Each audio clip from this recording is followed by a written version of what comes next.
Welcome back to our health care channel Mariam health care से मैं doctor Rashid Iqbal. और अक्सर लोग हम लोगों से ये पूछते हैं आकर के क्लिनिक में कि आखिर डायबिटीज़ की जड़ क्या है, मुझे क्यों डायबिटीज़ हुआ। और मेरे भाई भी इसी तरह से मीठा खाते हैं, मेरे फैमिली में और लोग भी हैं जो बहुत मीठा खाते हैं, मुझे तो मीठा उतना पसंद भी नहीं, फिर भी मुझे डायबिटीज़ क्यों हुआ। तो आज हम जानेंगे कि आखिर डायबिटीज़ की जड़ क्या है। देखिए, हम लोग जो भी स्टडीज़ देखते हैं, बहुत सारी स्टडीज़ वेस्टर्न कंट्रीज़ की हो रखी हैं। इंडियन सिनेरियो में या जो साउथ ईस्ट एशियन कंट्रीज़ हैं, उनकी सिनेरियो में अगर देखा जाए तो डायबिटीज़ का जो मेन जड़ है वो इंडिया में इंसुलिन रेसिस्टेंस है, जिसको कि हम लोग आम भाषा में ये भी समझ सकते हैं कि इंसुलिन ठीक से काम नहीं कर पा रहा है। इंसुलिन की कमी डायबिटीज़ इंडिया में नहीं करा रही है। लोग अक्सर ये सोचते हैं कि अच्छा, मुझे बीटा सेल्स में जो पैंक्रियास है वो ठीक से इंसुलिन नहीं बना पा रहा है, इसलिए शायद मुझे डायबिटीज़ हो गया है और इसी वजह से मुझे इंसुलिन लेना भी पड़ रहा है बाहर से। देखिए, इंसुलिन ना बनना एक अलग चीज़ है, जैसा कि टाइप 1 डायबिटीज़ में होता है कि बीटा सेल टोटली डैमेज हो जाते हैं और पूरी तरह से बॉडी बाहर से मिलने वाले इंसुलिन पे डिपेंडेंट हो जाती है, जो कि अक्सर बच्चों में होता है। बट टाइप 2 डायबिटीज़ दो अलग अलग वैरायटीज़ का होता है। इसमें एक मेजर वैरायटी है जिसमें कि इंसुलिन रेसिस्टेंस हो जाता है, और जब हम लोग इंसुलिन का टेस्ट करते हैं तो इंसुलिन इंसुलिन भरपूर मात्रा में बन रहा है और उसकी कोई कमी बॉडी में नहीं है, बट ये इंसुलिन ठीक से बॉडी में काम नहीं कर पा रहा है, जिसको कि हम लोग इंसुलिन रेसिस्टेंस बोलते हैं। आप इस चीज़ को इस तरह से समझ सकते हैं कि जैसे मान लीजिए आपने अपने घर में कोई काम लगाया है और आपके यहाँ 2 ही लेबर आए, बट वो लेबर बहुत कर्मठ थे और उन्होंने घर का सारा काम एक दिन में ही निपटा दिया। नेक्स्ट ईयर मान लीजिए आपने फिर से वही काम पड़ा और आपने इस बार सोचा कि ऐसा करते हैं कि 3 लेबर को बुला लेते हैं, काम और जल्दी कंप्लीट हो जाएगा, और आपने 3 लेबर लगा लिया। बट आज आप देख रहे हैं कि पूरा दिन खत्म हो गया बट काम भी खत्म नहीं हुआ। तो आप ये सोच में पड़ जाते हैं कि क्या काम बढ़ गया था। बट फिर आपको रियलाइज होता है कि ये जो लेबर्स थे वो सुस्त पड़ गए थे, इन्होंने जितनी मेहनत से काम करना चाहिए था उन्होंने काम नहीं किया और इधर उधर में अपना समय गंवा दिया। यही चीज़ इंसुलिन के साथ कहीं ना कहीं हो जाता है और इंसुलिन ठीक से अपना जो उसका वर्क है, जो कि उसको शुगर को, ग्लूकोज को ट्रांसपोर्ट करना है ब्लड से सेल के अंदर, वो ठीक से नहीं कर पा रहा है। तो आज हम लोग समझेंगे कि आखिर इंसुलिन रेसिस्टेंस होता क्यों है और इसका मेजर कारण क्या है। इंसुलिन रेसिस्टेंस का बहुत सारा कारण हो सकता है, जैसे कि जेनेटिक डिपेंडेंसी एक कारण है। बहुत लोग एक एज के बाद उनका जेनेटिक म्यूटेशंस होता है जिसके कारण इंसुलिन रेसिस्टेंस डेवलप कर जाता है, और यही एक कारण है कि जब इंसुलिन रेसिस्टेंस अगर आपके फादर में था, डायबिटिक थे वो, दादा डायबिटिक थे, तो बहुत चांसेस है कि वो आपके अंदर भी आएगा। और मदर और फादर से अगर जीन्स आपको मिले हैं इंसुलिन रेसिस्टेंस के, तो आपके अंदर भी इंसुलिन रेसिस्टेंस होने की संभावना बहुत ज़्यादा है। बट इसका जो परसेंटेज है वो बहुत कम है। मेजर परसेंटेज जो इंसुलिन रेसिस्टेंस का आज के संदर्भ में देखा जा रहा है वो लैक ऑफ फिजिकल एक्टिविटी के कारण है।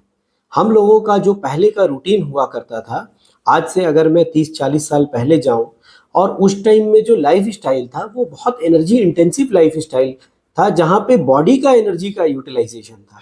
आज का जो एनर्जी इंटेंसिव लाइफ स्टाइल है उसमें जो एनर्जी यूज हो रहा है वो कहीं ना कहीं वो ईंधन पेट्रोल से, डीजल से, इलेक्ट्रिक से आ रहा है। वो पहले लोग मसाला पीसते थे तो उसमें भी आपको एनर्जी लग रहा है। आपको पहले चलने के, सवारी के साधन उतने ज़्यादा नहीं थे, बहुत लंबी लंबी दूरियां हम लोग पैदल कवर किया करते थे या साइकिल पे कवर करते थे।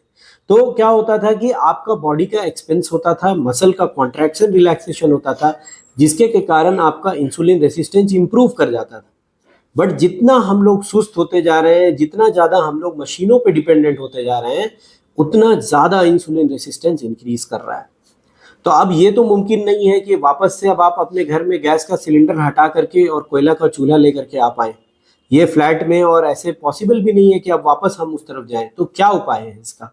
इसका उपाय ये है कि आप अपना एक नियमित व्यायाम का रूटीन फिक्स कीजिए, और जो आपका बॉडी को सूट करता है, जिससे आपके बॉडी पे बहुत ज़्यादा एक्सर्शन नहीं पड़ता है स्टार्टिंग में, वो आप स्टार्ट कीजिए। 10 to 15 minutes of brisk physical walking, या फिर आप हल्का जॉगिंग भी कर सकते हैं, या आप स्ट्रेचिंग भी कर सकते हैं। बॉडी वेट अगर आपका ज़्यादा है तो साइकिलिंग आपके लिए बहुत बढ़िया चीज़ है। तो कुछ ना कुछ फिजिकल एक्टिविटी आपको स्टार्ट करना होगा, और डे बाय डे जैसे जैसे आप उसको करके थकना कम हो जाएगा आपका, तो आपको अपना एक्सरसाइज का इंटेंसिटी बढ़ाते जाना है, उसका ड्यूरेशन को आहिस्ता आहिस्ता बढ़ाते जाना है। और जैसे जैसे आपका ये ड्यूरेशन बढ़ेगा, आपका इंसुलिन रेसिस्टेंस इंप्रूव करने लगेगा, और आप देखिएगा कि सेम मेडिसिन पे आपका शुगर कंट्रोल इंप्रूव कर गया है। उसी तरह से आपको देखा गया है, बहुत सारे रिसर्चेज में ये पता चला है कि इंसुलिन रेसिस्टेंस का एक मेजर कारण ट्राइग्लिसराइड्स का बॉडी में बहुत ज़्यादा अकुमुलेशन होना होता है। ये हमने खुद प्रैक्टिस में देखा है कि जिन भी पेशेंट्स का टीजी लेवल यानी ट्राइग्लिसराइड, जो कि एक तरह का चर्बी ही है, लिपिड्स अलग अलग फॉर्म में बॉडी में प्रेजेंट होते हैं, जैसे आपका लो डेंसिटी लाइपोपॉलीसैकेराइड जिसको हम लोग एलडीएल बोलते हैं, उसी तरह से वीएलडीएल जो कि वेरी लो डेंसिटी लाइपोपॉलीसैकेराइड होते हैं, उसी तरह का एक होता है जिसको हम लोग ट्राइग्लिसराइड्स बोलते हैं।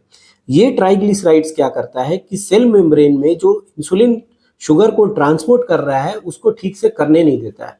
और हम लोगों ने प्रैक्टिकल क्लिनिकली देखा है इस चीज़ को कि जब हम लोग पेशेंट का ट्राइग्लिसराइड्स को ट्रीट करते हैं, ट्राइग्लिसराइड का लेवल इंप्रूव करता है, तो शुगर कंट्रोल भी बेहतर हो जाता है। तो इसीलिए आपको जब भी टेस्ट करा रहे हैं तो लिपिड प्रोफाइल जरूर कराना चाहिए, उसमें देखना चाहिए कि आपका ट्राइग्लिसराइड का लेवल क्या है। उसी तरह से एक टेस्ट होता है जिसको हम लोग होमा IR बोलते हैं, इसमें आपका इंसुलिन को लेकर के देखा जाता है कि homeostatic model of insulin resistance इसको बोलते हैं, आपके बॉडी का इंसुलिन रेसिस्टेंस कितना है, कितना इंसुलिन आने पे आपका ब्लड शुगर लेवल कितना डाउन हो रहा है, वो इसको चेक करके बता देता है। तो उससे पता चल जाता है कि आप इंसुलिन सेंसिटिव हैं या नहीं है। सेम अगर आपका बॉडी में मान लीजिए कुछ कुछ स्ट्रेस हार्मोन जैसे कॉर्टिसोल का लेवल अगर बढ़ा हुआ है, तो शुगर डाउन होना मुश्किल हो जाता है और इंसुलिन रेसिस्टेंस दिखाता है कॉर्टिसोल का बढ़ा हुआ लेवल, जो कि तनाव के कारण हो सकता है, किसी मेडिकल कंडीशन के कारण हो सकता है, बाहर से स्टेरॉइड्स लेने की वजह से हो सकता है। तो ऐसा कोई भी कंडीशन जिसमें आपका ग्लूकोकॉर्टिकॉइड्स का लेवल ब्लड में बढ़ रहा है, उसके वजह से आपको इंसुलिन रेसिस्टेंस होगा और आपका शुगर लेवल बढ़ा हुआ आएगा। तो ये हम लोगों को कोशिश करना है कि तनाव हम लोगों को अपने लाइफ से कम करना है। जितना कम आप तनावग्रस्त रहेंगे उतना बढ़िया आपका शुगर कंट्रोल रहेगा, इंसुलिन रेसिस्टेंस इंप्रूव करेगा और आपका शुगर कंट्रोल अच्छा आ जाएगा। तो इसीलिए इन सब बातों को आप अच्छी तरह से अपने जहन में रखें और इस पर अमल करें। पहला जो कारण मैंने आपसे डिस्कस किया वो सबसे इम्पॉर्टेंट है, हम लोगों को फिजिकल एक्टिविटी को बहुत ध्यान देना है, फिजिकल एक्टिविटी पे काम करना है, बॉडी को मोबाइल बनाना है, कुछ ना कुछ डेली फिजिकल एक्टिविटी करना है जिससे कि हम लोगों का इंसुलिन रेसिस्टेंस इम्प्रूव कर सके। अगर आज हम लोग इंसुलिन रेसिस्टेंस को इम्प्रूव नहीं करेंगे तो जो पैटर्न हम लोग चेंज में देख रहे हैं कि कभी डायबिटीज़ 60 के ऊपर के लोगों को हुआ करता था, वो पिछली सदी में क्या हुआ कि 45-50 वाले लोगों को होने लगा, और अभी जब से 2020 क्रॉस हो रहा है हम लोग देख रहे हैं लास्ट सिंस फ्यू ईयर्स कि डायबिटीज़ अब बहुत यंग अडल्ट्स को होने लगा है, जो कि 20-25 साल के एज में होने लगा है। और ये टाइप 1 डायबिटीज़ नहीं है, ये टाइप 2 डायबिटीज़ ही है। इसको एक नया नाम दे दिया गया है MODY, जिसको कि maturity onset diabetes of young भी हम लोग कहते हैं। तो हम लोगों को अपने फिजिकल एक्टिविटी पे ध्यान देना होगा, लिपिड का इंटेक, फैट का, ऑयल का इंटेक रेस्ट्रिक्ट करना होगा सो दैट ट्राइग्लिसराइड का लेवल हमारे ब्लड में कम रहे। हमें अपने खान पीन पे बहुत ध्यान देना होगा, refined sugar, liquid sugary food जैसे कि आइसक्रीम, कोल्ड ड्रिंक, किसी भी तरह का जूस का सेवन बंद करना होगा। जूस किसी के लिए भी हेल्दी नहीं है। अगर आपको डायबिटीज़ है तो आप तो बिल्कुल नहीं ले सकते हैं, अगर आप नॉन डायबिटिक हैं तो भी आपको जूस नहीं लेना है। होल फ्रूट कंज्यूम कीजिए सो दैट फाइबर भी आपको उसके साथ साथ मिले, और फाइबर बहुत बेनिफिशियल चीज़ है, आपका शुगर का एब्जॉर्प्शन स्लो डाउन करता है और गट का जो बैक्टीरिया है उसको भी फाइबर चाहिए होता है अपना ग्रोथ के लिए। तो इसी तरह से आपको इन सारी चीज़ों को ध्यान में रखना है। अगर आप डायबिटिक हैं, मेडिसिन लेते हैं, तो अपना मेडिसिन आप कंटिन्यू लें। मॉनिटरिंग का बहुत इंपॉर्टेंट रोल है। हर एक डायबिटिक पेशेंट्स को मैं चाहूँगा कि उनके पास ग्लूकोज मॉनिटरिंग इंस्ट्रूमेंट्स रहें। अगर आप हाई ब्लड प्रेशर के पेशेंट हैं तो BP इंस्ट्रूमेंट आपके पास हो, क्योंकि अनलेस एंड अनटिल आप मॉनिटरिंग करेंगे तब तक आपको पता ही नहीं चलेगा कि आपका शुगर कंट्रोल कैसा है, और आप स्टेप्स नहीं लेंगे शुगर को कंट्रोल करने के लिए। तो अगर आप इंसुलिन रेसिस्टेंस को अच्छे से समझ पाते हैं, आज के वीडियो से अगर आपको फायदा लगता है, तो आपको मैंने जो जो स्टेप्स बताया है प्लीज उसको कीजिए, सो दैट ये बढ़ती हुई बीमारी को हम लोग कंट्रोल कर सकें। Thank you.